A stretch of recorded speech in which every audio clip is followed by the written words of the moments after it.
Our fantasy projection model is made up of inspiration from various places. This includes both the k nearest neighbors, aka KNN, and the factor-adjusted team similarities, aka FATS, model from NBA Math. While we aren't going to use the KNN model directly from the sklearn library, we will implement our own manual approach that inherits a lot of similarities, minus the grouping, to find similar players. Okay peeps, so what would the steps in our model look like? There are certainly numerous ways to go about this, but this is how we will approach it from a high level. First, we'll normalize our data across the seasons. Second, we'll take our current players last season and use the KNN-inspired model to find the 10 most similar seasons historically based on our normalized per-game stats. Third, we will rank and weight each of these 10 player season stats depending on how statistically similar they are. Fourth, for each of the 10 players, we'll then look at their season stats for their following season. Fifth, we'll use a weighted average from each of the 10 players' next season stats to predict our current players' next season stats. And then finally, we'll rinse and repeat this for every player in the 2017 and 18 season. The reason we don't just look at the raw data when comparing players across season is because league averages change over time. And what we really want to know is how similar players are relative to those league averages. That is why we never compare raw numbers, but rather the normalized data.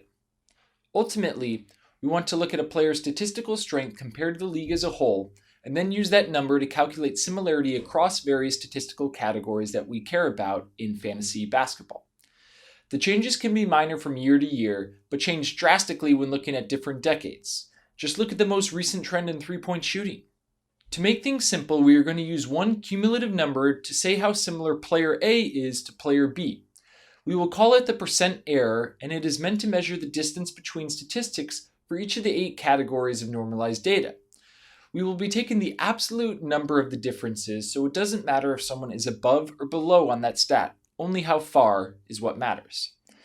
Now in our model, we may not want to weight each category the same when it comes to finding percent error. For example, if someone averages 0.3 blocks per game and another averages 0.4 blocks per game, they will likely be closer than player A, who averages 22.2 points per game, and player B, who averages 23.4 points per game. To account for this, we will use the weighted averages when looking at the player vectors.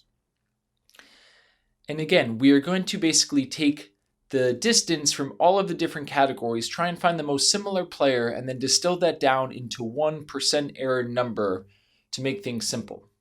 Once we have the number, we can find the 10 players with the closest similarities across a seasonal statistical category. And then we can use the percent match for each of those seasons as the weights.